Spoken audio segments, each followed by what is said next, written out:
Next example of converting a fraction to a percent is 1/25. Okay, so one of the ways that I can do this is to make 1/25 equal to something over 100. 1/25 equals x, which would be my something because I don't know what it is, over 100. Use my cross product or my cross multiplication. That would be 1 times 100 equals 100. Bring down my equal sign and then cross product again. 25 times x. I can't multiply that yet because I don't know what x is, so we're just going to show that we're multiplying 25 times x by putting them together.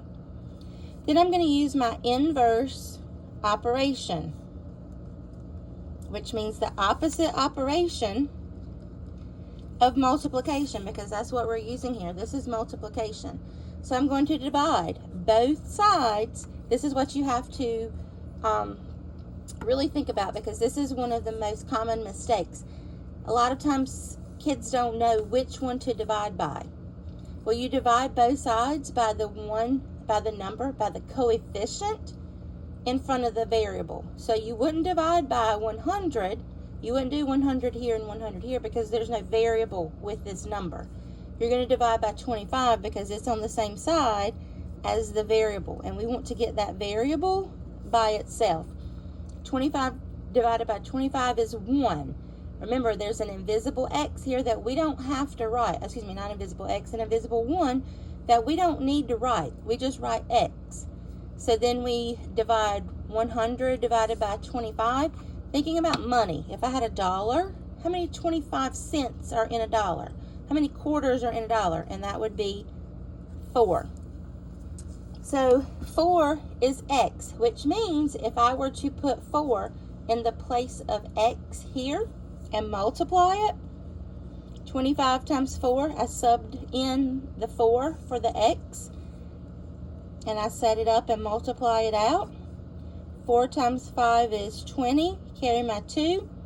4 times 2 is 8, plus 2 is 10. So yes, the 4 does make it true. So 1/25 is 4%. The second way that you could do it, you don't have to do both ways, but you do need to know which one you're going to use and stick with that and perfect that. This one is going to be the most helpful to you later on, because we will use inverse operations later on when we get into equations. We could divide the numerator divided by the denominator. Again, I'm going to have to add a decimal and some zeros. Bring my decimal straight up. I can't divide I can't divide 1 by 25, so that's 0. I can't divide the 10 by 25, so that's going to be 0. I have to put this 0 here because it's to the right of the decimal. Okay, if the decimal wasn't there, I wouldn't necessarily have to put the 0 here. But since the decimal is there, it has to be a placeholder for that tenths place. So then I'm doing the 100 divided by 25, which is 4. 4 times 25 is 100. And when I subtract, I get 0. So the next step here is to move the decimal 2 places to the right, which puts it here. So that does give me 4%. Either one of these ways are correct.